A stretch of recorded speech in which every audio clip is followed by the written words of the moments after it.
Hello, everybody. Thank you so much for joining us today on this Sunday evening or afternoon, wherever you are. My name is Melody McAllister, and I just want to welcome everybody in our Alice Keeler Teacher Tech community, our EduMatch publishing community, our Rethink Learning Summit community, the Twitter, anybody watching from Twitter or YouTube. We are just so appreciative that you're joining us today. And in the past couple of episodes, we have talked about why we have started courageous conversations in EdTech, why it's important to us, why it's important globally. Also, the last time we were together, we talked about vetting resources and the importance of making sure that the things that we introduce to our students are not going to hurt them or cause them trauma. Today, we're going to talk about what does anti-racist education look like, short-term versus long-term.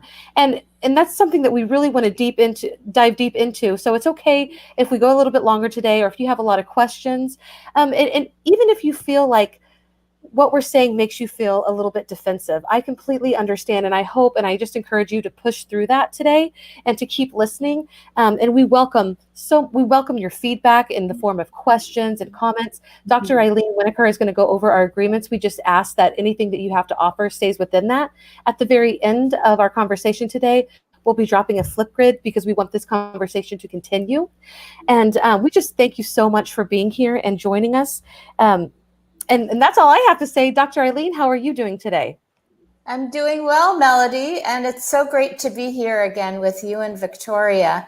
I'm here in Kuwait, and it's a little past 3 a.m., but these courageous conversations are just so important to me that I wake up and go back to sleep. So I'm happy to be here, and I'm so glad I'm here. And Victoria, how are you doing?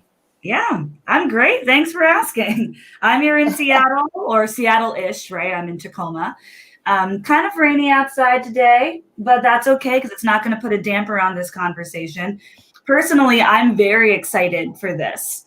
And as an instructional coach, I feel like I do get a lot of questions from the teachers I work with as like, okay, you've given me resources, you've given me advice, you've given me feedback. So then how do we actually go from grassroots to implementation? And what does that road actually look like? And I also know offline, the three of us have been having conversations about why this is so needed. There have been a couple of things this week regarding resources that have unintentionally harmed learners, and then also conversations teachers have had with children that have left folks a little unsettled.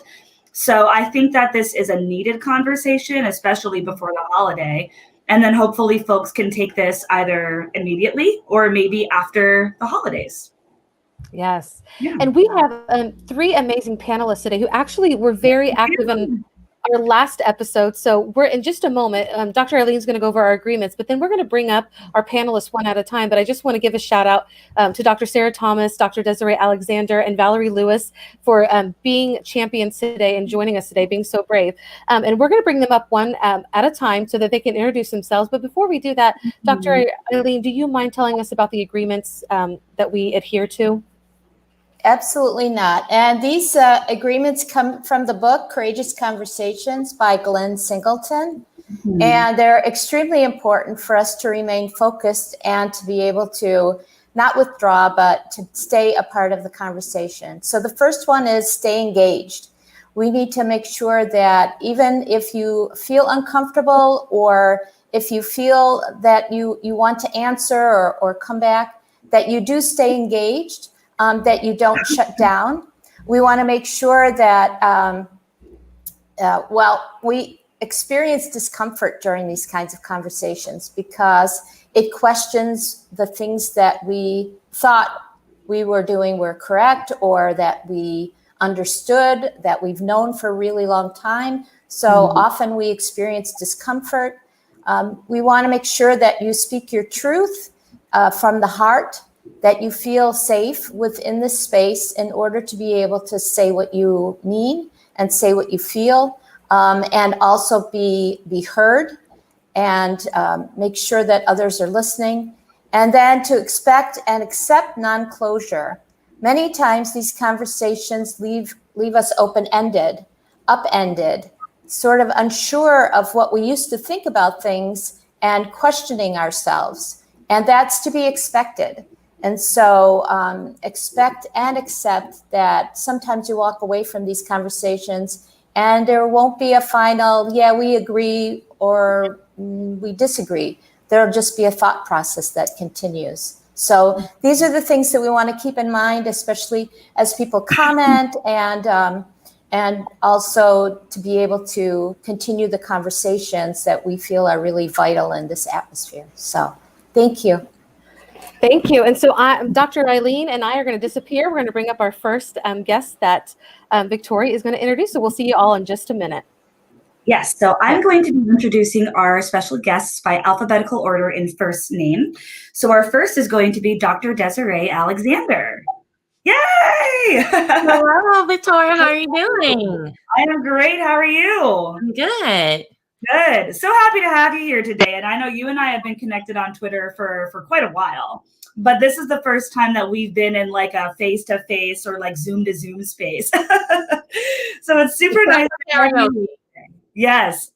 So if you could just give me three things, your name, of course, where you are, right? Like what you do, what you teach, if you're like a consultant, if you're an instructional coach, things like that. And then also why anti-racist education is up to you, right? So kind of why you think it's important and then what your role is in it, regardless of what you do. Okay, well, I am Dr. Desiree Alexander. I am the founder, CEO of Educator Alexander Consulting. I'm also a regional director in North Louisiana. So I'm coming to you from Louisiana for a nonprofit called APAL. And I started my career as an English teacher, librarian, instructional technologist, instructional technology supervisor at the district level. And that's kind of, what I do and what I've done. And then why is anti-racist education important is because education period is important. And I think anti-racist education is education. I long for the day that we can drop the first part of that and it's just called education because education is inclusive and diverse, and deals with diversity. So that is why it's important to me is because it's education period. I love that. Thank you so much. All right. So we have Dr. Desiree Alexander, and the next person that we are going to introduce is Dr. Sarah Thomas. Yay! Hey, how you doing, Victoria? Good to see you. Good to see you too. Good. I've been connected on Twitter for a super long time too. So talking to an old friend. Yeah, definitely. Super honored to be here today. So thank you all for having me. I'm just really excited. Yeah, thanks for coming. So same as Dr. Desiree Alexander, three things: name / how you want to be addressed, right? What you do, where you work, the kind of work that you do, and also what is your part in anti-racist education / why is anti-racist education important to you? All right, great questions. So hello, everyone. I am Dr. Sarah Jane Thomas. It's always hard to say that first part, but also known as Sarah, also known as Sarah the teacher. I'm a regional technology coordinator in a large district in Maryland. Also the founder of EduMatch. And, so I would say that my role in anti-racist education, I'm a product of a school district that was labeled diverse, but it wasn't really when you got into like the nitty gritty and just kind of being exposed to that from a very young age. And now being in an educational role myself, I think that it is an obligation to fight for what's right. So, I talk a lot about equity, and within that equity, then that includes anti-racist education. So that's kind of my 2 cents. Yeah, wonderful. Thank you so much. Happy to have you today. Thank you. And then our last guest is Valerie Lewis. Yay, and Hi, Victoria. Hello, Valerie. How are you doing? Doing good. And I heard the three questions. So I am Valerie Lewis, and I'm coming to you from the car. We just crossed the Florida line, but I reside in Atlanta, Georgia. I'm an assistant principal in one of our Metro Atlanta public schools. And anti-racist education is important to me because it's important to acknowledge people for who they are, their experiences. It's important to acknowledge that there's not a single story, and there's not a single experience, and to be true to people in all of their humanity, that is just a natural thing to do, and there should be no exception to that. Right. Completely agree. Awesome. Thanks for being here today. Thank you for having me. Yes. All righty. So I think we're all going to come back, and I'm seeing like the Brady Bunch squares. So I'm pretty sure we're in good hands here. Do we have everybody? Yes, I think so. Roll call. Yes. I'm like counting the number of squares. That we see. Awesome. Yes. Okay. Sorry. I totally took the seriousness away. I just want to say that when y'all are talking, it's just so amazing. And Valerie, when you said, to get away from just a single story, because there's just so much to be heard. So I'm glad to just dive into this. But yeah, let's. So Victoria, I give it back to you. Yes, of course. Thank you. So just kind of thinking about after we did intros and we talked about why anti-racist education was important to us. One of the largest questions I think on our mind is just, what does implementation actually look like? So if I'm thinking as an instructional coach, right, with the teachers I work with, I get a lot of questions about short-term versus long-term. What can I do in my classroom right now over the course of maybe a unit, maybe a week, maybe 2 weeks, maybe a month, maybe 2 months, right? Versus actually implementing it in my classroom. And I think that it's also important for us to keep in mind too, just the different conditions isn't the right word, but maybe just scenarios and environments that folks are in. So I know right now I'm in Seattle, we are 100% virtual. I don't know when we're going back, right? But I've got friends that teach in South Carolina that are already on an AB model. So implementation in a digital learning environment might look different from a face-to-face learning environment. So I'd like for us to just kind of draw on all of our experiences and honor that, but also just talk about short-term versus long-term. So I'm going to open it up to the wisdom in the room, in the virtual room. Mm-hmm. And I think we're going to focus so we're looking right now, what is short-term versus long-term? Right, yes. Okay, I guess I'll go. I just jotted down a few notes while you were talking right now. And short term versus long term, then I would say in the very short term, asking kids to share and asking them to be open and inviting in their parents, inviting in their families, so that everyone can get to know each other much better. Also representation. So looking at what materials you're using in your class, what books you're using, who you are hailing as a hero or a shero, making sure that it's representative and inclusive. I would say on the long term, then it would probably be more of a change within the individual themselves. I've been hearing a lot of pushes for implicit bias training, and I'm definitely on board with that. I think that is something that everyone can benefit from. I know our school district is doing it. And also the educator learning more about culturally sustaining pedagogy. So I remember that was, it's starting to come back to me. I did my dissertation back in 2017, so I'm a little rusty on it, but culturally sustaining pedagogy kind of takes the culturally relevant pedagogy, one step further and actually bolsters the student's sense of identity. So definitely affirming students, and recognizing them, not just seeing them, but celebrating it. So that would be it. Mm-hmm. Dr. Sarah, I'm wondering, do you have any resources or any trusted source that you go to when it comes to stuff like this?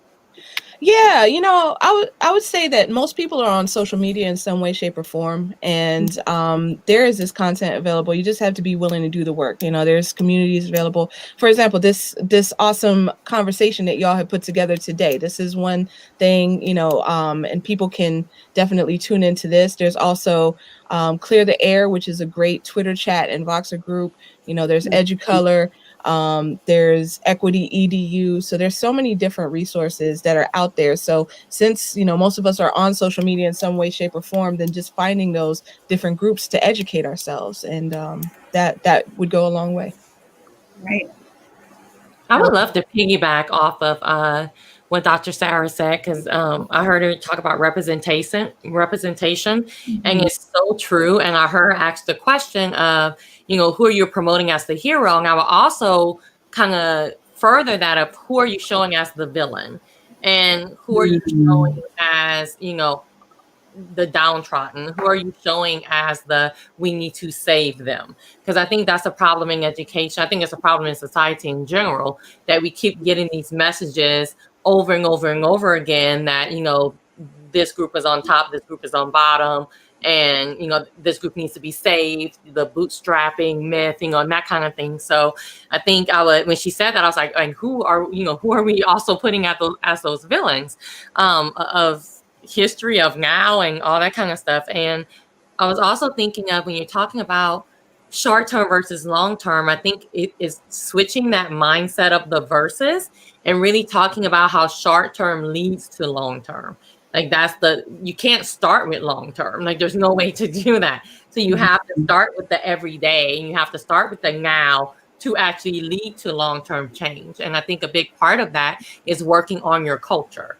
What is the culture of your classroom? Because I hear so many of us that work in anti-racist education saying, create that safe space, tell your students to speak up. Well, if I'm a student, I'm not going to speak up if it's not a safe space, right? If I don't, it's not on the student. I want us to kind of get away from that. It's not on the student to speak up. It's on you to create that space that allows them the opportunity to speak up. So I think working on that, creating that safe space in your classroom, there's multiple things you can do for that. And I don't want to, take up all of our time, but I think that's going to lead to short-term and long-term. Right. Dr. Alexander brought up a very important point. I'm glad that she did, where you have to meet people where they are. And that is the short term. You've got to be able to acknowledge it and recognize it and see it, and then understand that those biases exist in all of us. And when we're talking about anti-racism, it goes deeper than just black and white as well, because I think when people hear that word race, they just run for the hills, and it's just a black versus white type of thing. And it really has to go beyond that. And so when you're talking about the long term of what you're building, you're really looking at that curriculum. You're looking at the training ground that you're providing for students. And in my situation, as an assistant principal, our county and our district is looking at some things now at the high school level. And hopefully we can get to the point where we can scale it back to the elementary. We know that perhaps it started there because we have to and we are behind. So we need to get to those kids that are going to be going out into the world, but then challenging them for those social impact that they will have, that they have a place in this world, knowing that they have a voice, knowing that they too can impact things. When we talk about like multicultural education, that's something that's been around forever. But it's limited to, I read a book, but besides just reading pages of a book. And so it doesn't go anywhere except for I read and I heard some things, but when it really changes your thinking, when it pushes you to push back on the authors, when it forces you to look deeply on the structures and the experiences and how they the policies that impact as a society globally, then you're really getting into the long term. Then you're really getting into the meat of the work. So the shallow stuff, that's fine for the short term, but like Dr.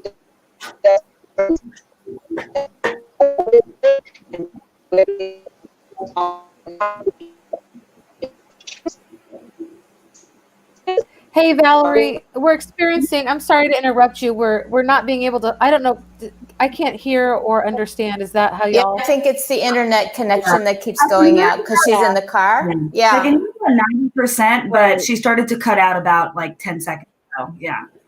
Right. But she was saying like the long term, like agreeing that the short term moves into the long term. It goes beyond. And I think it's a natural kind of segue into moving beyond performative activism. So many of us were caught in that this summer.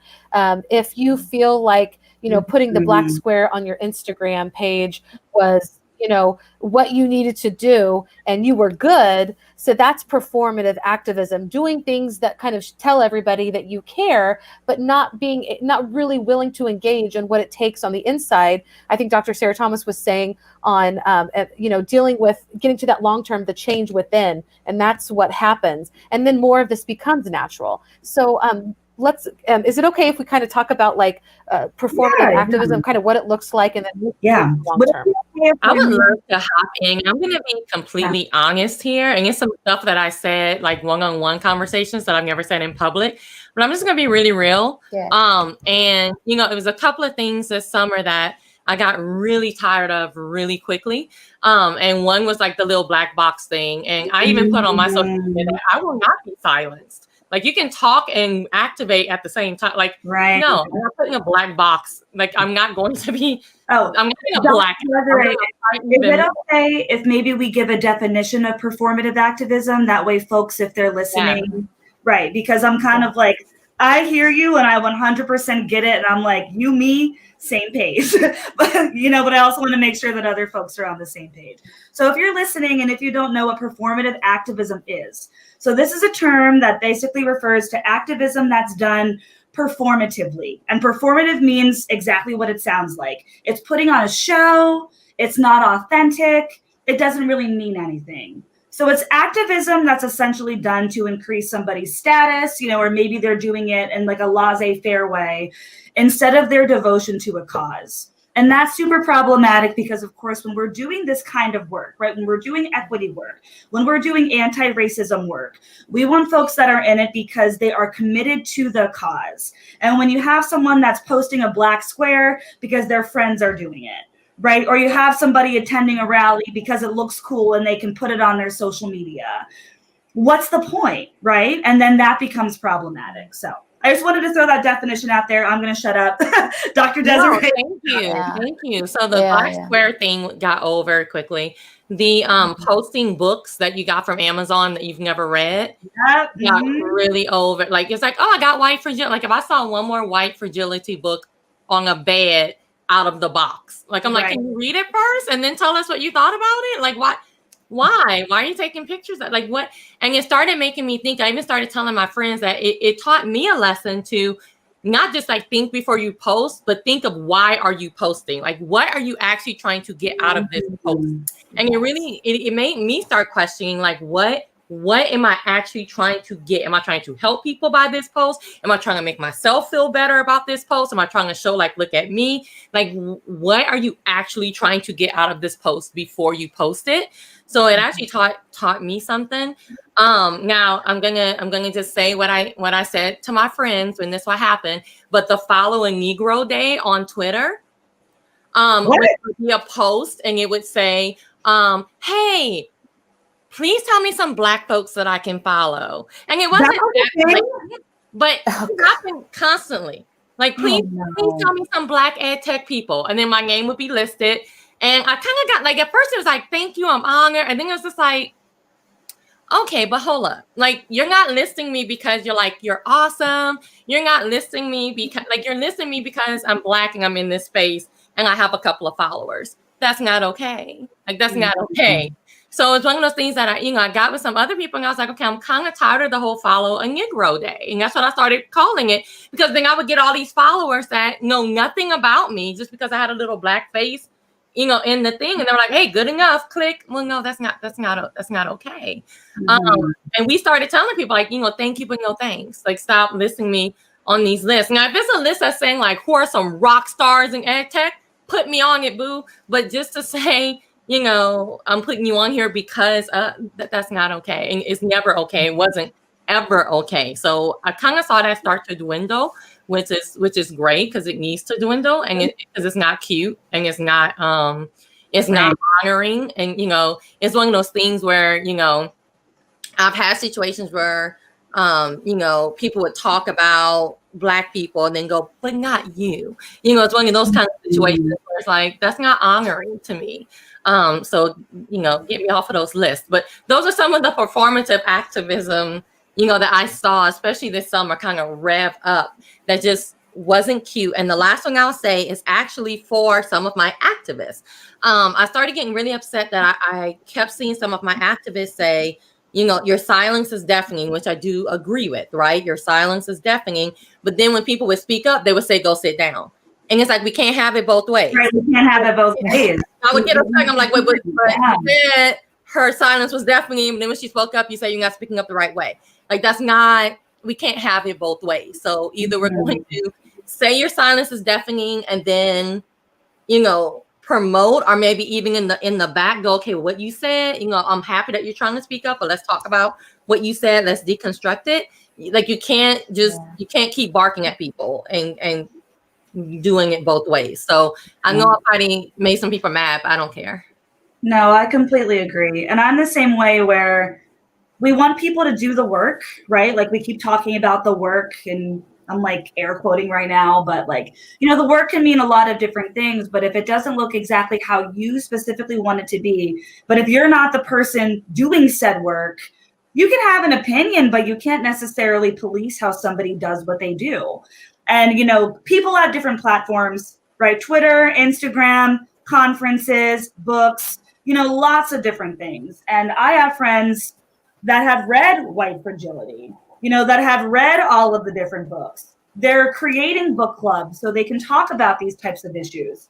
And again, I'm not white. So I'm like, if y'all need resources or if you want to have a dialogue, I'm more than happy to have a conversation with you.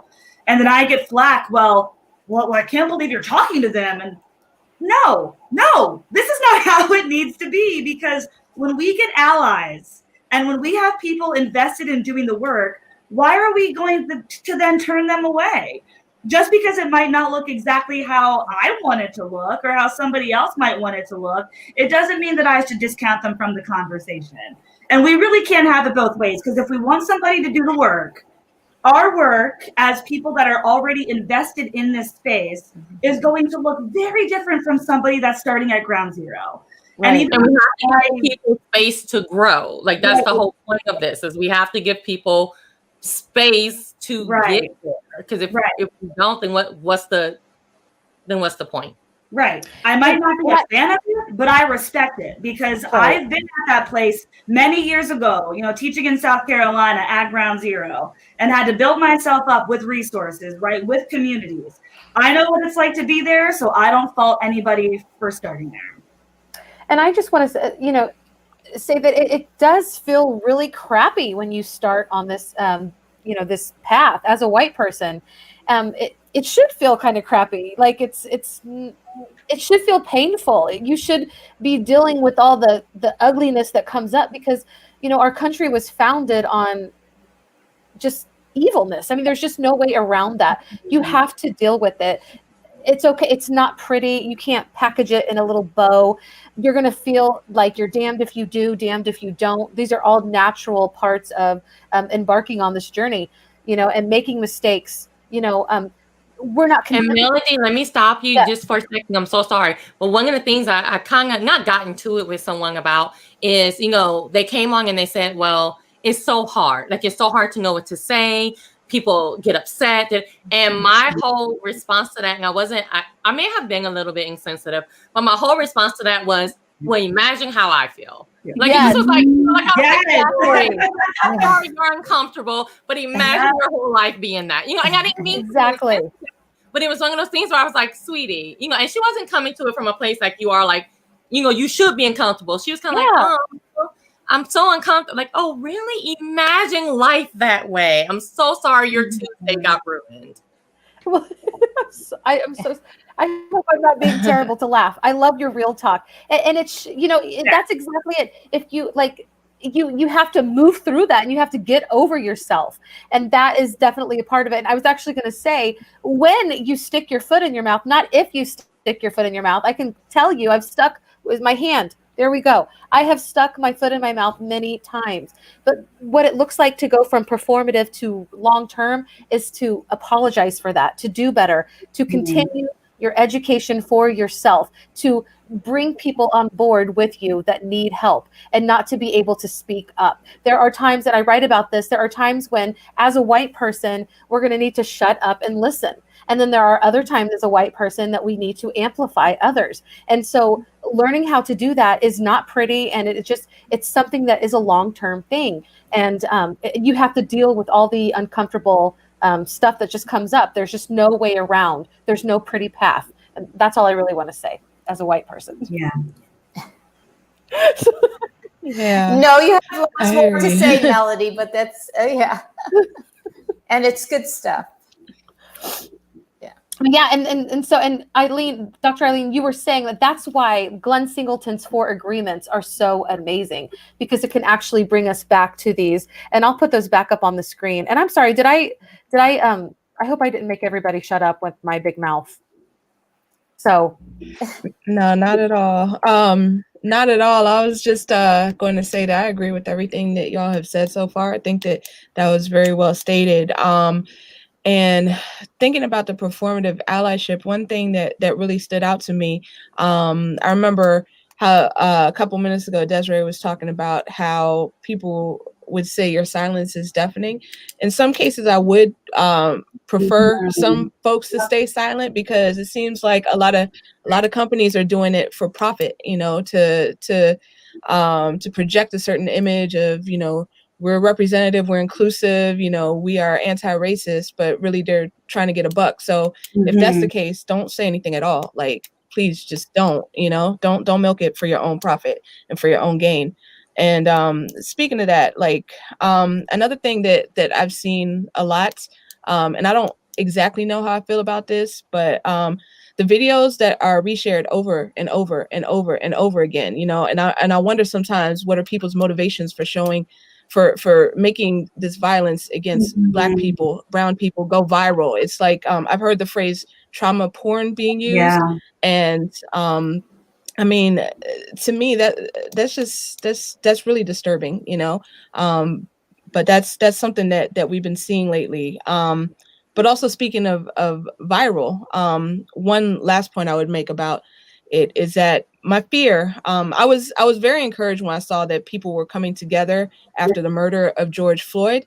But my great fear was that it would be a fleeting moment, just until the virality, I guess, I don't even know the word, but until that viral moment was over, and then it would kind of regress, and people would forget about it and go back to life as normal. And that seems to be the cycle. Like, a lot of times people get fired up, and they're moved to action and to have conversations, but then in a couple of weeks and something else will come along, and it just kind of backslides. So so there's definitely a lot of work to be done. Agreed. Dr. Sarah, to speak to your point, I mean, I got to give a shout out to Pear Deck, one of my favorite companies, period, one of my favorite EdTech platforms. And if this, of course, we're talking about that intersectionality of EdTech and education in anti-racism and equity, not only when the murders happen, I mean, they've been happening, right? But like you've said, Dr. Sarah, with, the kind of tie that happened with George Floyd, they donated $50,000 to anti-racist institutions. They formed an editorial board, which I'm actually on, that highlights, BIPOC communities, LGBTQ, special needs. I mean, they put their money where their mouth is. And then all employees are going through that anti-bias, anti-racist. But it doesn't seem like a one-off. It seems like a continuum, which of course is the goal, right? So if I think of companies that have actually put their money where their mouth is, I would say Pear Deck is top of mind right now. And I remember when I got that email, because I get their emails and my wife gets the emails. It's I got it and I'm jumping for joy. And then Courtney comes in to this room and she's like, did you see that Pear Deck just donated? Da da da da. And, they're having their employees do all this stuff. I mean, I think that to date, this is the only EdTech company I've seen do something like this. And I think that it also speaks volumes about their values and also what they want to do and how they want to continue doing their portion of the work. I love that. I love that you're saying that about Pear Deck. I want to speak up too, because I work really closely with Nearpod and Vocabulary. They've been on anti-racist education for years. Like, it's always been an integral part of their platform, which is actually, I got to tell you that I loved Vocabulary. It was my first love. It was one of my first gateway introductions into EdTech. And that's how I know Dr. Desiree Alexander, because we have worked through different projects. And they have actually listening to Vocabulary songs, seeing the representation in the videos. That's what started my desire to understand what were all the holes that I was living with that didn't make sense anymore. All these things that I grew up with as truths, they were not truths. And how could it match up with the students in front of me that have these different lives and these stories, and their parents did? And I want to speak to that, like EdTech companies that are really doing well. I definitely think Pear Deck is doing, I think Nearpod and Vocabulary are also doing amazing things. And that's important to know. Absolutely. And that kind of goes back to the conversation we had last week, right? When we're kind of vetting resources and vetting platforms. One of the things that I look for, as a coach is, okay, what platform not only makes sense for your instructional purposes, but also what platform aligns with your values. And I think that's very important, because I don't want to use a platform that is, tweeting racist nonsense, right? I don't want to use a platform that is not aligned with equity. And I always look at the statement, but I also look at the resources that they have and the things to back it up. I think that's just part of our job, right? Like, if we're talking about courageous conversations and making sure that everything is aligned, I mean, it might not be pretty when we look at what a company does, but we want to make sure that we're using the right platforms for the job. And I think that's just part of doing this work, right? Yeah, and I think we should push the companies to move in that direction if they're not moving in that direction.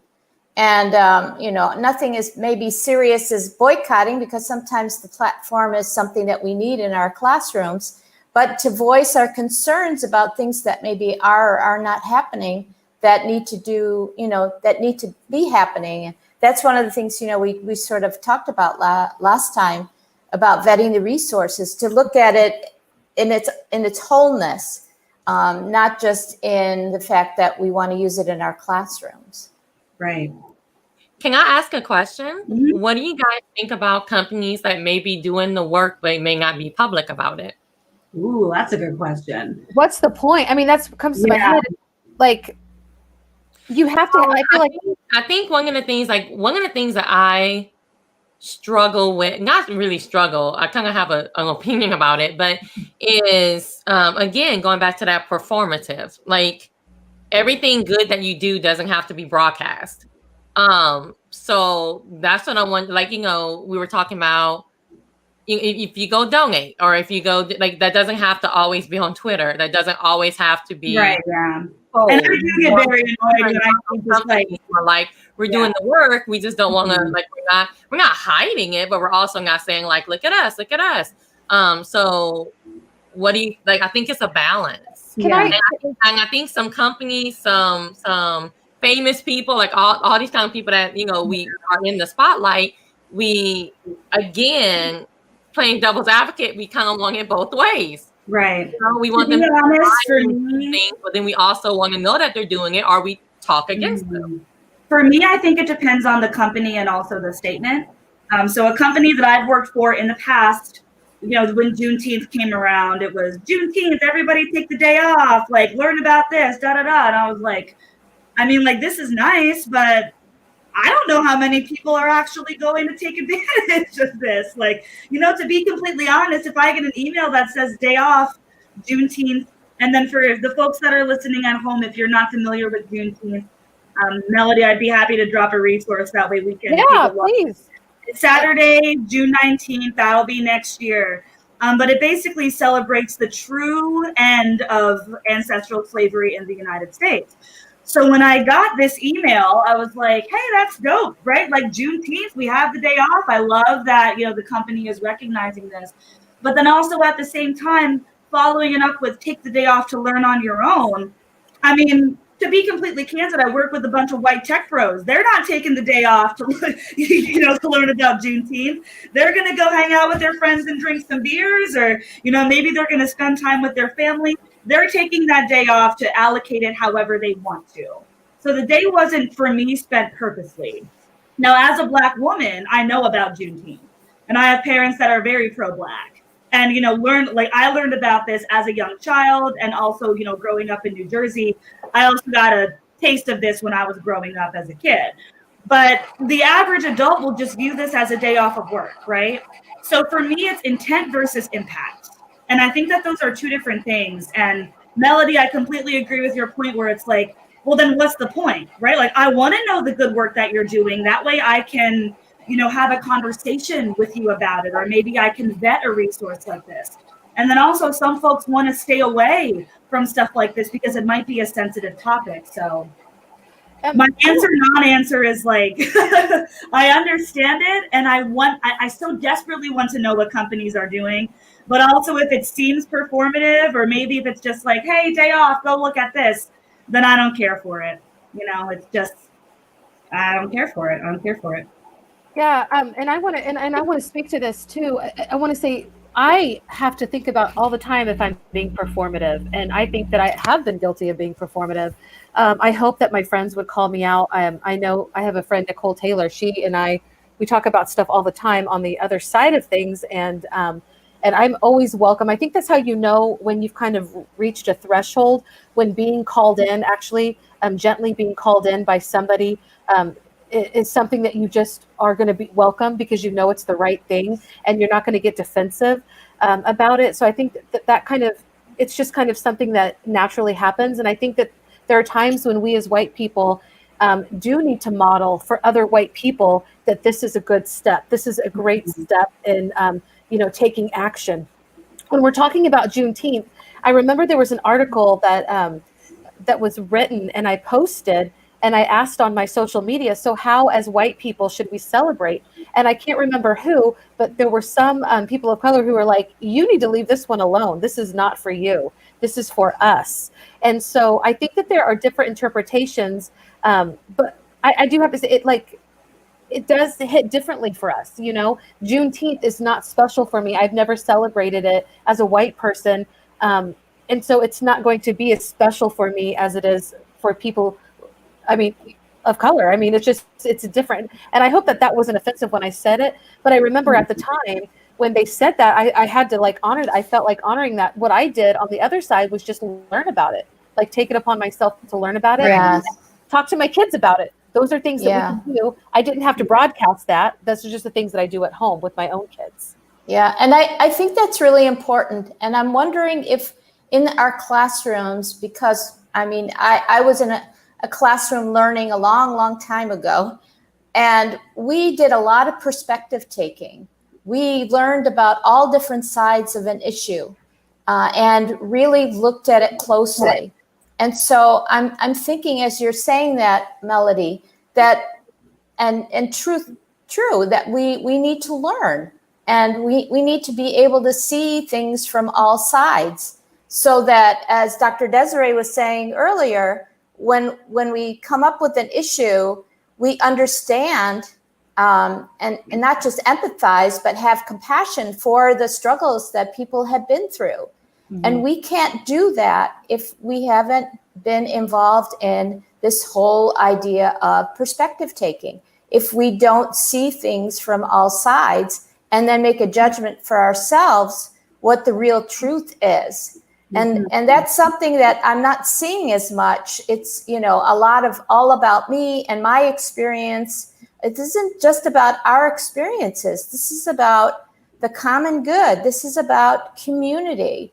And we need to make sure that we create those safe spaces by establishing trust, by making sure that our students know and our colleagues know that what they say in a certain situation won't go any further that there's confidentiality. You know, we need to make sure that people feel that they can speak up and that we each learn from each other. So that's why I love the fact that Melody started us with every time we start with those 4 agreements, because those are the ways to make sure that we start taking different perspectives.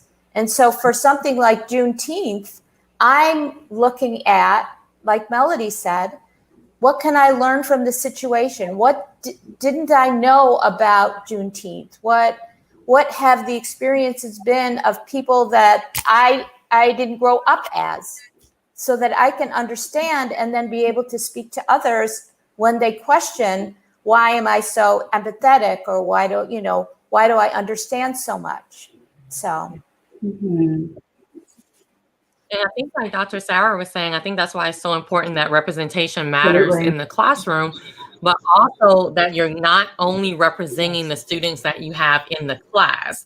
So, because I think that is kind of the start, is to taking inventory of cultures, and culture is beyond race, but race is absolutely included. But and making sure that those cultures are represented, but also representing various cultures that are not sitting in your classroom, because sometimes that's the only introduction to a culture that students are going to see. And I think also bringing it back to the classroom, when you're talking about representation, you also want to represent both sides. So that's one of the things I learned looking at primary sources and learning from Dr. Sheila Gladden-Layson, I hope I'm saying her name right, that it's not just, and others in that realm, it's not just okay, well, we're going to teach about, let's say, slavery, but I'm also going to teach you about kings and queens from Africa. Like, I want to teach you, not just, because no group is monolithic. And I think if we only teach certain, like this, oh, check, we're doing also a disservice. And that's absolutely it's not an easy thing to do, especially when you have a set curricula. It's not an easy thing to do when someone's telling you these are the only resources that you can use. I'm not saying that it's like, just go do it. I hate when people try to make it that simple, but it is something that if we can do, we need to strive to do it. Right.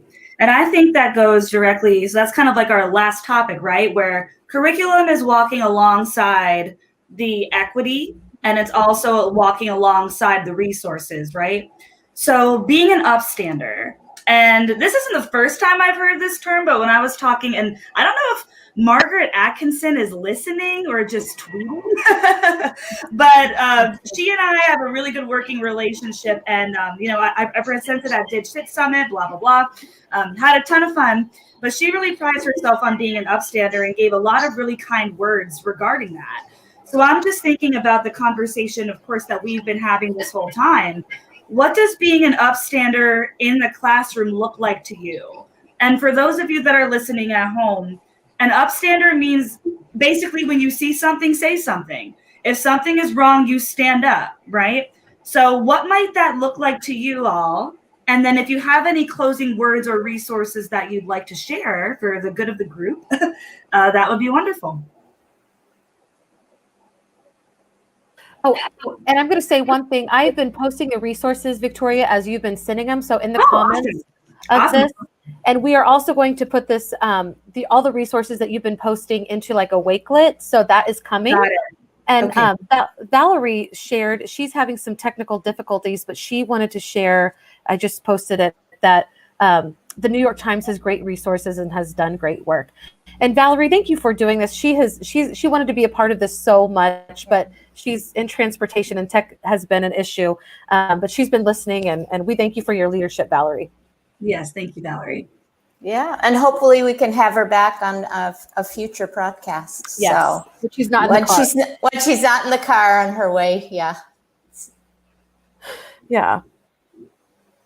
Okay, and here's yes. Yes, Go ahead, Sarah. I'm sorry. Oh yeah, no, I was just going to say, I'll go ahead and pop in. I would second Valerie's New York Times and the 1619 project. In addition, I I would say, let me see. I just had some on the tip of my tongue. Oh, Howard Zinn Project. They have a People's History of the United States, so I think that that's a great read for anyone. There is, they also have a Twitter account and they tweet very often. Let's see. There's a book called Lies My Teacher Told Me, which is a great book to check out. And you read that? I have it. Yeah, Yeah. It's really, really intense. Sorry. Yeah, absolutely. Absolutely. No, that's cool. Let me see. What else? Yeah, you were also asking what it looks like to be an upstander in the classroom. And I would say, one thing, and I guess this is timely because the holidays are coming up, to like Desiree was saying, to present multiple sides of a history. And one thing that I told my students when I was teaching first grade, and this might have gone way over their head, told them they cannot believe everything that they read in the textbook. Like, and they might have been like, what? But really, like, instilling that in kids in a very young age, because like they always say, history is written by the victor. And a lot of times, written in a way to maintain the status quo, to leave their position unchecked. So I would say, and we have ridiculous stuff in there. I heard about some textbooks, I believe in Texas, saying that slavery was like indentured servitude or unpaid volunteers or something ridiculous to that effect. So definitely calling that kind of stuff out when you see it, and critically examining those resources with students, I think would go a very long way. Critically examining things. Thank you for saying that. That is actually what my children and I do now. And everything on the news right now is fodder for critically analyzing everything and seeing it through our lens as white people, and lens how, the rest of the world could also see it, a person from not even our country. And I just want to say that I've been dropping all the resources that you have been sharing, and I just want to say they are not my resources. I don't want to take credit for that. The resources are being shared by all of these educator leaders.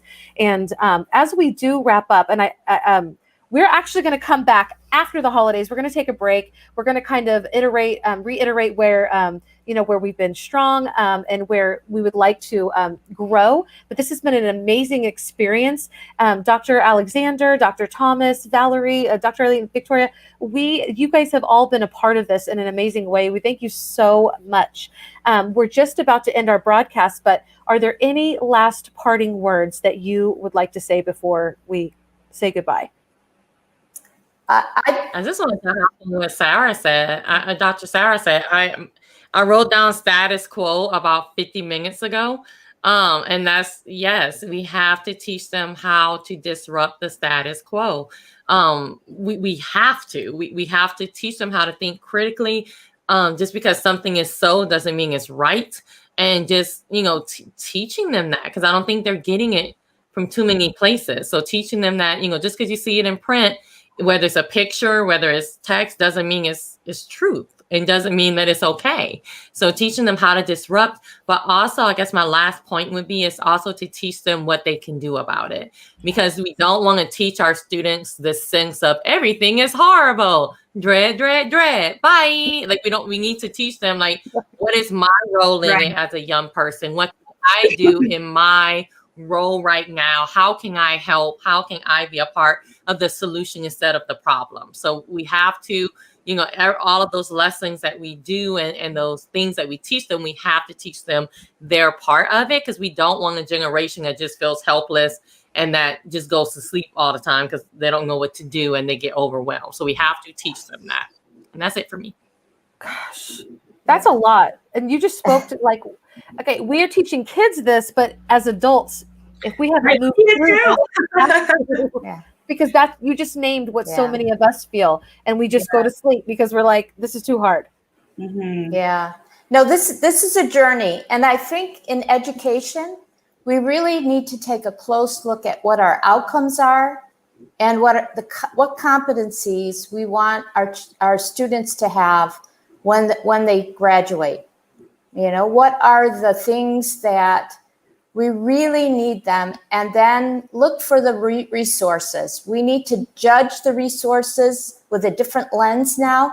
I mean, you know, I won't start a whole new conversation because I know we're wrapping up, but there were a lot of things that Melody referred to at the beginning that we've seen on, you know, in Twitter chats and on social media of things that are still happening in the classrooms. This is 2020. We can use all different kinds of novels and books and resources to teach different outcomes and competencies. We do not need to keep teaching and using the same resources we used when I went to school in the 1960s and 1970s. Yes. We need to have a critical eye to all of that, including our EdTech. And if our EdTech is not talking about the kinds of things that they're doing, as Dr. Desiree was saying, then we need to feel comfortable to ask questions and find out if they're doing the hard work and if they're making the kind of progress we want to see. And and so that's my wrap up. And it's been wonderful, and I look forward to future conversations. Right. I think my final words are just, if you're listening right now, and of course we've talked a lot, you know, during this hour, it's okay to start small. It is literally okay to start small. And if you don't feel, you know, like you're up to, you know, redefining canon, right? If you're not up to completely tearing down curriculum, I mean, I get it. I'm an instructional coach and my master's is in curriculum. I mean, like reworking curriculum is a task. Start small, you know, follow Margaret Atkinson, be an upstander. Like, and Melody has already shared the resource, I think, on all of our communities at this point. But be an upstander, right? If you see something, say something. If something doesn't sit well with your spirit, speak up and speak out, right? If somebody needs a resource, share or research. That way you get to where you need to be. It is okay for you to not know everything right now. And it is totally okay to start small, right? Starting small is how we all got here. And that's how we all govern our, pretty much everything that we do, right? So if you're afraid, start small, it's okay. And then you can build your way up. There is no shame in it. And you will get to where you need to be. Yeah. I love that, Victoria. Start small, but just start, you know. Just absolutely. Yeah. All right. Is there anything, I don't want to go off before everybody has had a chance to say what they would like to say. I wish I had 2 hours with y'all. This was such a good conversation. Yes. I'm a little sad it's ending, but I get it. Yeah. Yes. And I think we actually have a comment coming in. And I want to also say, oh, good. So I don't know who this person is, but New York Times Learning Network does great things through 1619 Project. Yes. And yes, NPR is really good. Yes. Yeah. I'll also drop one of my favorite things. It wasn't from Code Switch, but it was from NPR. It's called Debatable. And it's basically about a black man, a queer black man who basically puts his entire debate career on the line. And instead of debating, you know, like prices of stocks in China, right? You know, like typical debate stuff. He basically talks about how debate is an inequitable practice. And it's really interesting to just hear him talk. And his name is Ryan Wash. He's wonderful, wonderful. But if you'd like a good podcast, this is a good one. So I just dropped that in the chat box. Awesome. And I just put it on there. All of these resources are in here. And before we sign off to go, I would say, please keep this conversation going. We just got started. We're going to come back after the holidays. If you want to be a guest on our panel, you know, we need all colors represented here, you know, and we want your voice to be represented. As long as you're willing to adhere to the agreements, we're good. And so please keep this conversation going on our Flipgrid, and we will be putting all these resources throughout the hour that we mentioned together. But we just want to thank you again. We want to thank Dr. Sarah, Dr. Alexander, Valerie Lewis, Dr. Winokur, Victoria. Thank you all so much for being here today. Thank you to all of our communities, Facebook, Twitter, YouTube. Thank you for sharing your Sunday with us. Or if you're watching the replay, we really appreciate you taking the time. And this is a great start. If you haven't done anything and this is your small start, we're here for you. And we are so appreciative of you. Good night, everybody. Thank you.